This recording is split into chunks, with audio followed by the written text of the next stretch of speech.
হযরত ইব্রাহিম আলাইহিস সালাম স্বপ্ন দেখেছেন যে আল্লাহ তাকে আদেশ করতেছে, তুমি তোমার সবচেয়ে প্রিয় বস্তু, তোমার সবচেয়ে প্রিয় জিনিসটা আমি আল্লাহর রাস্তায়, আমি আল্লাহকে খুশি করার জন্য কোরবানি করো। সুবহানাল্লাহ।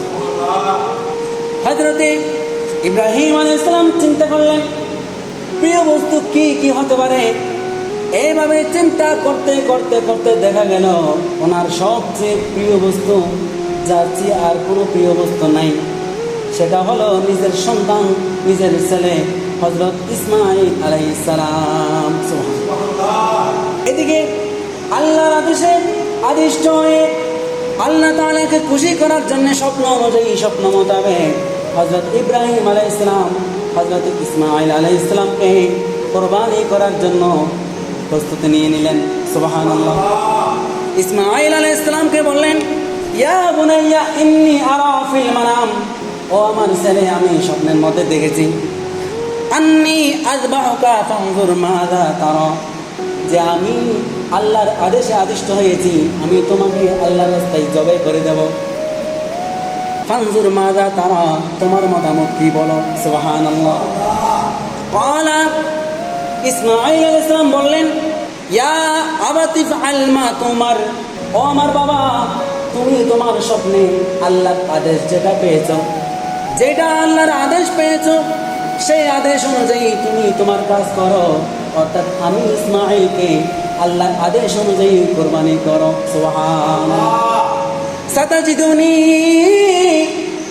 ইনশাআল্লাহু মিনাস সাবিরিন, ও আমার বাবা অবশ্যই অবশ্যই তুমি, আমি সন্তান হিসেবে আমি ইসমাঈলকে ধৈর্যশীল পুত্র হিসেবে পেয়ে যাবা।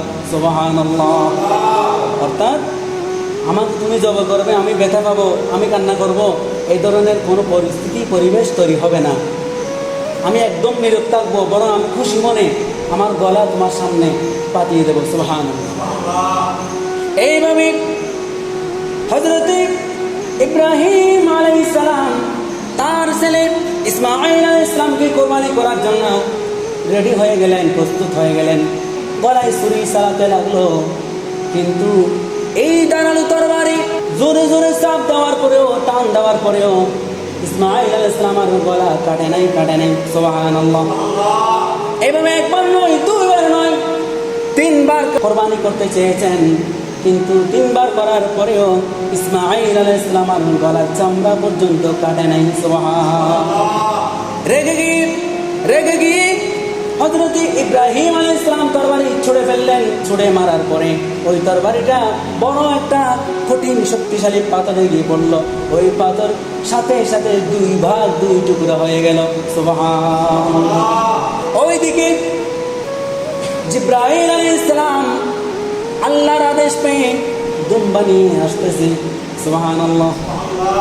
দুম্বা নিয়ে আসতে আসতে ইব্রাহিম আলাইহিস সালামের কাছে আসলেন, বললেন, ও ইব্রাহিম, নবী ইব্রাহিম আলাইহিস সালাম আমাকে আল্লাহ আদেশ করেছেন এই দুম্বা আপনাকে হাদিয়া দেওয়ার জন্য, এই দুম্বা আপনি কোরবানি করবেন। সুবহানাল্লাহ।